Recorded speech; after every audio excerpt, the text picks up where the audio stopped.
Welcome to Asian Book Club, where we highlight Asian and Asian American authors. We are your hosts, Jamae and Sabangan. And I'm Stephen Park. And Merry Christmas and Happy Holidays.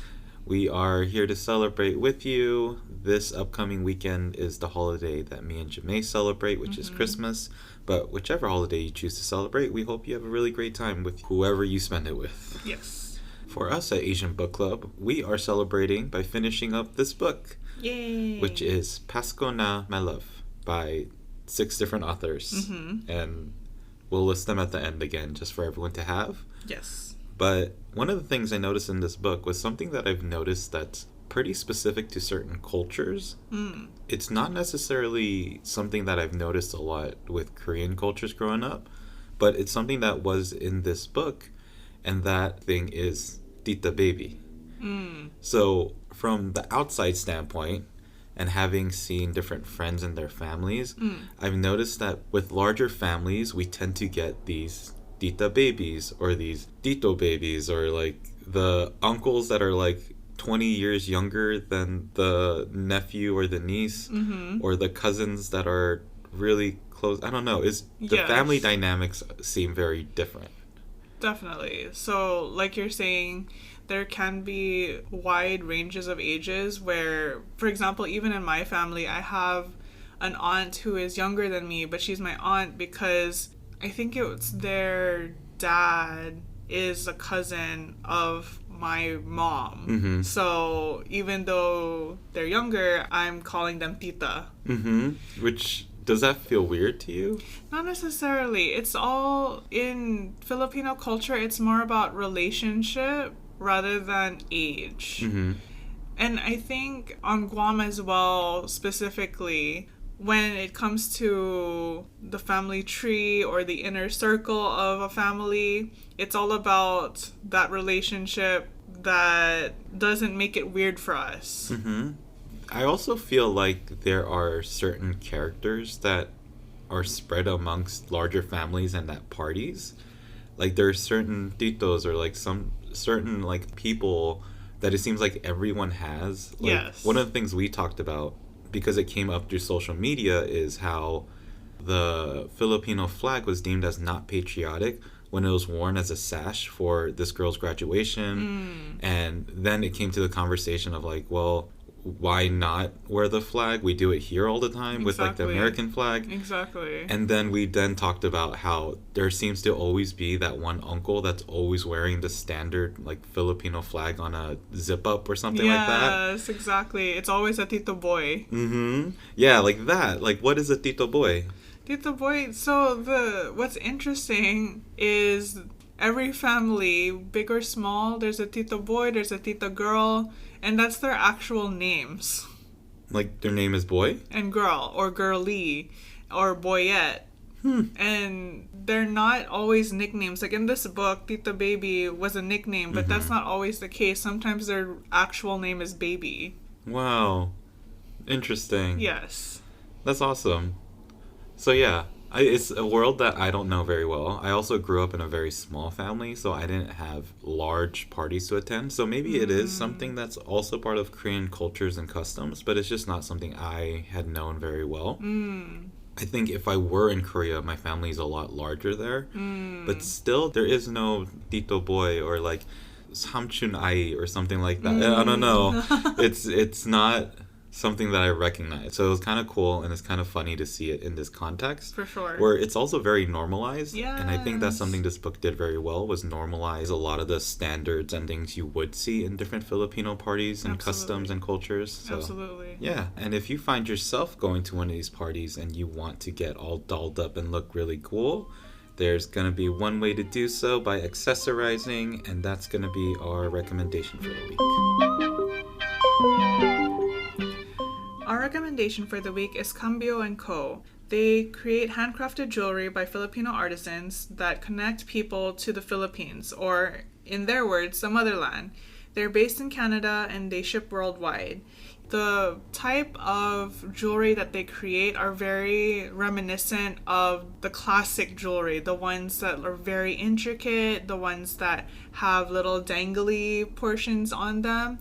But they also have modernized pieces as well that have like petals and different additions to them other than the gold that we're accustomed to in Philippine jewelry. You can learn more about their work via their website at shopcambio.co. Cambio is Cambio, and on Instagram at cambio_co, C-O. Yeah, so go check them out, and that's going to be our recommendation for the week.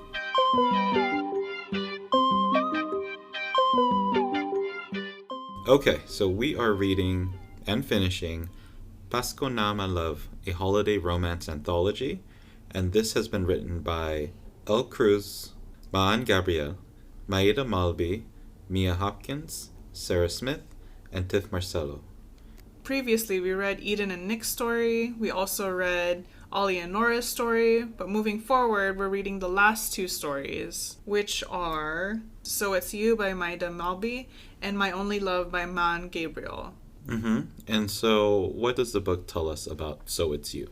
The So It's You blurb says, Vida and her maternal grandmother Nati Moore share a special bond, the same birthday on Christmas Eve, 50 years apart. This year, Lola Nati will celebrate her 100th birthday, and Vida plans to do everything to make sure her grand party goes off without a hitch, even if that includes hiding the identity of the man she's dating. Rafa Balmaceda fell for Vida long before he became her grandmother's physician. 10 years younger than her, he chafes at being kept a secret. When he pushes for a deeper commitment, will Vida continue to deny his role in her life? Or will she finally admit that they belong together? And so you predicted this one. Yes, I did. This one is Vida's story. And it was kind of what you also predicted. It was a secret lover. Yes. That we didn't know much about. And he's a secret because Vida is worried about what other people think. Right. And so the story's fairly straightforward. I mean, it's Vida having this guy who's the doctor of Lola Nati, and she clearly loves him. Yes. And Rafa clearly loves her. Yes. But Vida just doesn't want to admit to this because she's afraid of the age gap, which is about 10 years. And the fact that she doesn't want to ruin the relationship of doctor-patient to her Lola Nati because Rafa does such a good job of being her doctor. Yeah. So this is kind of the very straightforward, very secret lovers trope. Eventually, though, they don't stay secret lovers. And part of the reason why is because Lola Nati is the one who gives her blessing. Right. Lola Nati knows all along. Because she's very sharp. Right. She's a smart lady. And I think in this story is where my perception of Lola Nati changed a little bit. Like, we knew that she was very prestigious, very smart, very kind. But I think with the way that she was described in all these other stories, she seemed like a very passive character at this point in time of her life.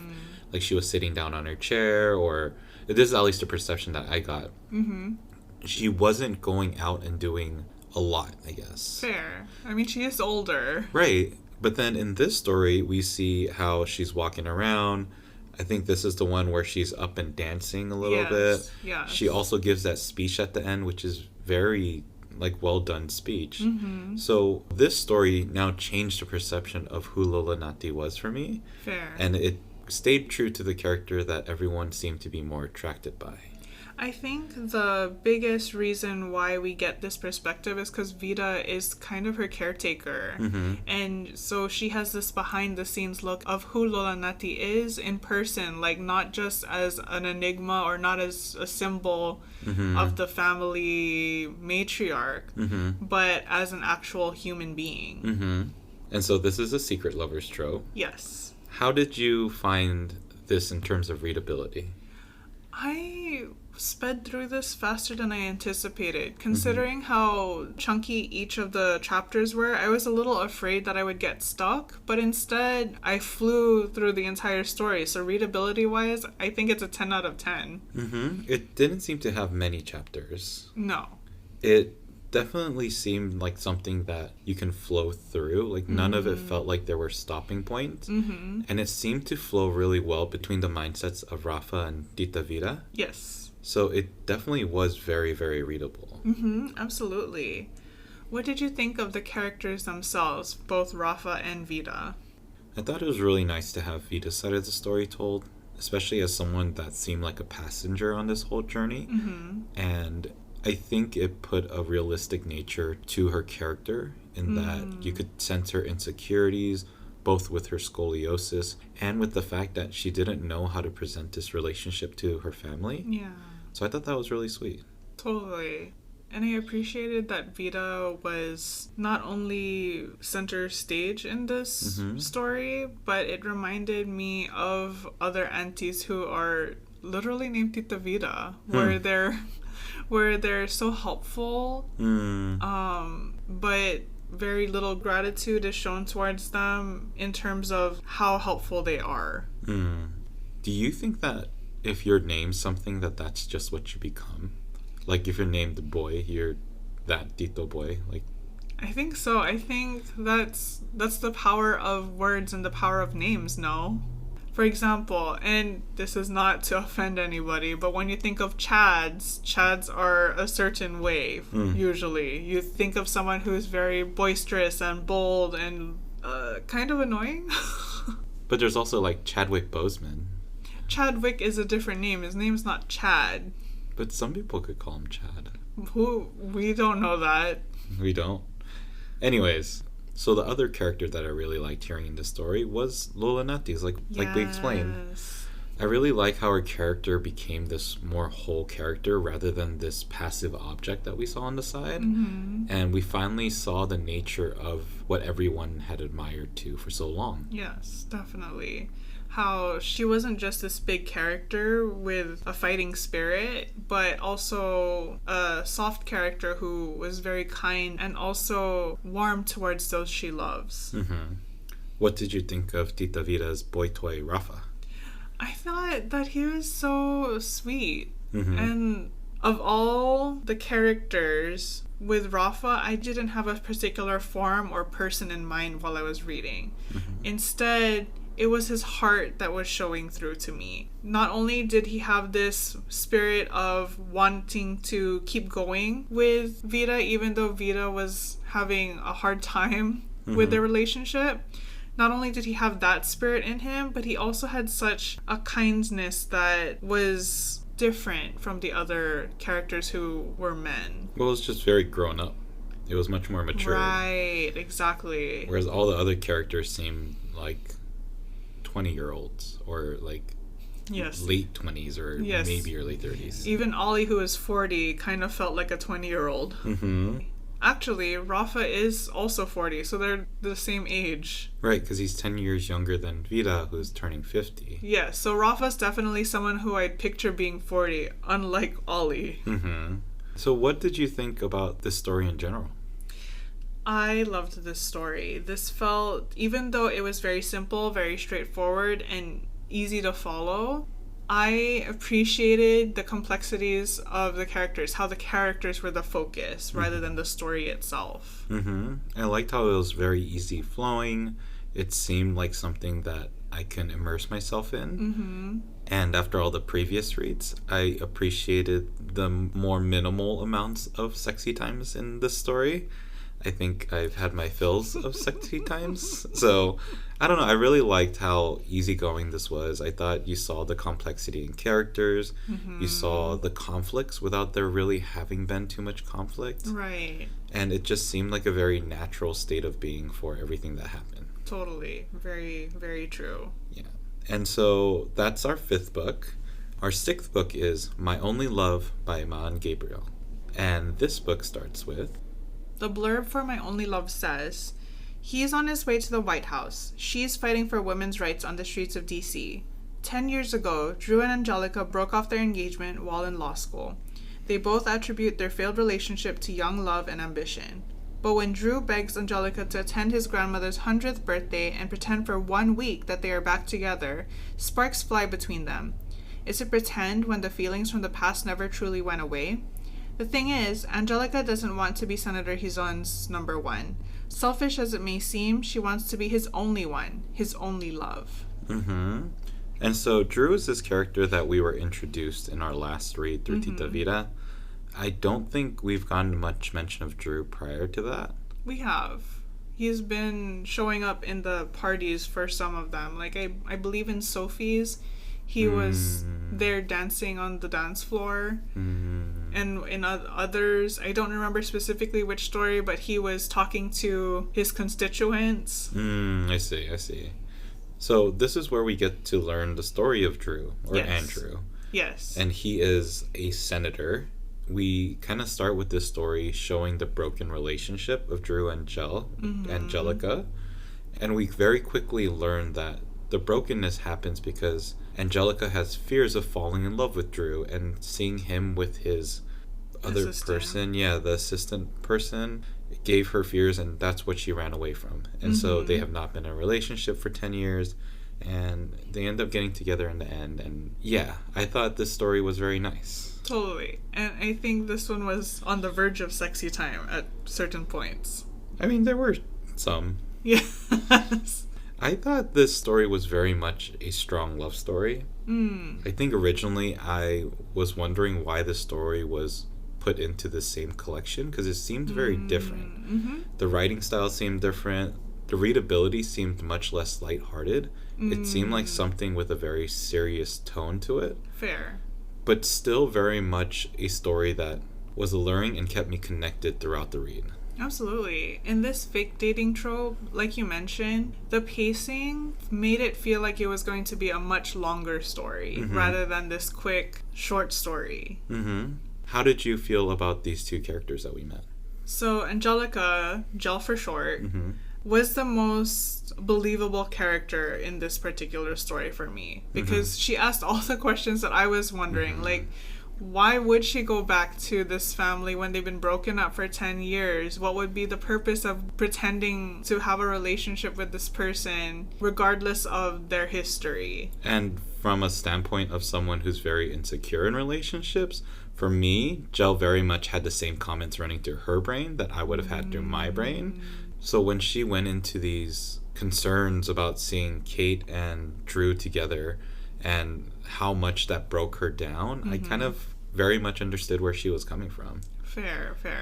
Drew, on the other hand, I know he's supposed to be a suave senator, but he didn't come off as that to me. But it could just be his characterization as a human being rather than as a senator in this particular story, since it is so closely woven into his life. Yeah, the way that I looked at it was, if you're a senator, or I hope if you're a senator or somebody, if you're someone of importance, you're not that person of importance when you're back at home. When you go to a family party, you're no longer whoever you think you are. You could be the CEO of a business, you could be the president of whatever, but once you go back home to a party, you're that same kid that like picked his nose in a corner or like that dropped this thing over here. Like, you're no longer that role. And so I thought that Drew's character was very much believable, and I appreciated that he wasn't this uptight kind of person, and that he seemed very melted is the word that comes to mind. Like someone that was very vulnerable and someone that really was looking for love, because he's been looking for her for 10 years. Yeah, for sure. What do you think about him not chasing after her? I thought it was interesting, and at the beginning I was a little confused. Like, why would you not chase after her? Yeah. When Jel later tells her story of that event and seeing Kate and him together, and she said something along the lines of like, I need my space, like I need you to let me be free. I then understood that from the standpoint of Drew's character, maybe he wanted to give her what she wanted. Maybe he didn't want to be intrusive on the things that she was hoping for. Right. And so he was able to create that space. Definitely. And why, I mean, I know in the book, the explanation that he gives is he wanted Lola Nati and his mom Nancy to be happy. Oh, I think that was BS. Exactly. Yeah. And I'm like, but 10 years and then all of a sudden bringing this up, do you think that to him made it more believable? I mean, I don't know, but it does make for this party to be an excuse. For sure. So in terms of what the overall theme of the book was, which is, in my mind, is kind of acceptance, it seemed to be the event that could then blossom this relationship all over again. I see. So maybe not 100% believable that 10 years later, all of a sudden this happens. Right. But in terms of what we're going for in this romantic novel, absolutely. I can see why this was the catalyst. Definitely. Another thing that I found interesting about this story is that it's told from a viewpoint that's not by a Moore family member. Mm-hmm. It's from an Angelica or Gel's viewpoint. Mm-hmm. And I think that ties into the acceptance portion that you're mentioning, that she wanted to feel acceptance by a family, and this family just loves her so much, to the point that she's the only reason why Lola Nati and Nancy would be happy for Drew. Mm-hmm. And that was something that I was also thinking of, is with the first 4 books, we saw that it was a member of the family that didn't feel like they could be accepted. Mm-hmm. And so they kind of blocked themselves off, or were working really hard to get into the good graces of the family. Yes. Even though the family had always accepted them all along. Right. What I noticed with the last 2 reads, though, is that the story was a little bit different. It's still with acceptance, but in a different tone. So when we look at book number 5 with Vita's story, we see that it's not Vida being accepted. She's well accepted into the family. She's kind of like one of the head figures of this family at this point. Yes. It's whether they accept her relationship or whether they accept Rafa, mm-hmm. a person outside of the family, mm-hmm. or this part of Vida that can show love to someone else. So mm-hmm. it seemed a little bit different. And in this last story, like you said, very much different, because we're no longer talking about a character who is one of the family members or the core blood family members, but we're talking about someone that's more found family. And one of the other big differences is that this person is already accepted by the family, and we know that she's very much accepted by the family, and they're reaching out to her, mm-hmm. but it's her fighting her own acceptance into this and allowing herself to be a part of this relationship and this partnership and this bigger being of people that want her to be with them. Totally. I can see that. I also noticed there's a line in this book where they talk about the actual song, Pasko na Sintako, where they say that this song actually tells of someone searching for his love who left him behind, of broken promises and regrets, mm-hmm. which I think says a lot to the nature of what this book is. Yes, absolutely. So, any thoughts on this read overall? This read was very complex in terms of the overall story. Mm-hmm. In that there was always this fighting of, should they be together, should they not? They're probably going to be together because this is how it's going to end up. Mm-hmm. But also, should they still fight for each other in this way? Mm-hmm. So complex in the feelings that I had as a reader, but also complex in the feelings that they had for each other, mm-hmm. between Drew and Jal. Overall, though, I think, besides it being a fake dating trope, I think that a lot of it was miscommunication or lack of communication that made it so complex for these 2 characters. Mm-hmm. And originally for me, I was confused why they left this for the last story. I could not see where this was going in terms of the compilation of everything that we read. It almost seemed like Tita Vita's story was more of a bookmark until we get to the very end. And we see this very happy ending. And I would say this one, with the complexities like you explained, kind of made the ending even more happy. It made it so that the conclusion seemed like we can share in the joy with the characters. And not only Drew and Jel, but the mom and the children, the other daughters in the back and stuff. So it seemed like a great ending to this whole compilation of stories. Not to mention it happened after the party, which we hadn't seen yet. Everything else was happening pretty much within the party. For sure. Or before the party, but not after. Fair. I do still wish, though, that there was a Lola Nati story. I think that's one of the things that I was a little bit bummed out about, is that we never really got to see Lola Nati's love story. Right. And it could have been something in the past. It could have been something about all the kids around her or something. But I wish that was included in this. I felt the same way. I was really hopeful that it would be a Lola Nati and Granddad Robert story. Mm-hmm. Like you said, it could have been in the past, and it could have been something that brought her to the past because she saw a picture. Mm-hmm. Or maybe she's telling a story to Vida because something came up in her mind while she was sleeping. Mm-hmm. Yeah, I also wish that there was a Lola Nati story. Or she finds like a new person. Oh. Like another centenarian, or maybe a Ooh. 50-year-old, half the age. Oh, my word. Maybe 2 50-year-olds add up to her age. But who knows? But I wish there was some form of Lola Nati's story within this whole thing. Because now we're just kind of left here wondering, who is this big figure that this whole book is revolving around? Exactly. With that, though, did you have a favorite of the 6 stories? I think my favorite now is Tita Vida and Rafa. And I think it's because of the maturity of the story, 1, the simplicity of the story, 2, as well as wanting so much for Tita Vida to have a happy ending and having a love story for herself rather than just being a background character. For me, I think it was Oliver's story. Now that I think back on it, I think that was the lightest, the silliest, with a lot of conflict within the primary character of Oliver. Totally. But it was such a fun read of him just being this cartoonish character that bounced around place to place. I think I really liked it for that reason. And it seemed like the largest change. Like, even when we read Tita Vida's story in book number 5, she was like, yeah, Ollie's kicked out. And we finally found out, like, yeah, she just left him off the guest list because she's like, he just left us. Right, so now he left us with the bill, he left us with the planning. Yeah, and she said she had to dive into her, like, extra funds just to cover his portion. So now we know why Ollie was kicked out. So it seemed like the biggest turnaround. With that said, though, I wish in Tita Vida's story that had come up again. I know that it would have maybe set that whole story apart a little bit, and it would have broke down the flow of it, but I think it would have been cool to have seen Ollie's entrance into that party with seeing Tita Vida, because it seemed like such a big moment. Right. Do you feel like you would have changed the order of any of these stories? The first 4 stories, no. But I still wish Tita Vida's story was the end if we weren't going to have Lola Nati's love story.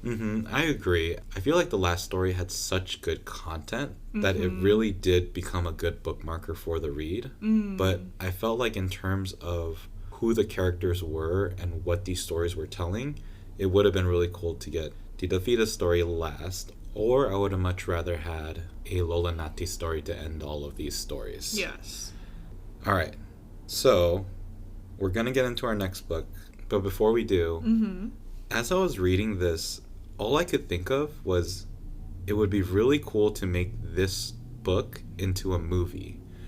I kept thinking this would make such a great movie, like Crash, where the stories interconnect at all times, and you see a ton of Filipinos at this party, everyone's jamming out, some senators on this side, and you break off into these different stories, and you see the different relationships that are forming, and I felt like it would be such a great movie.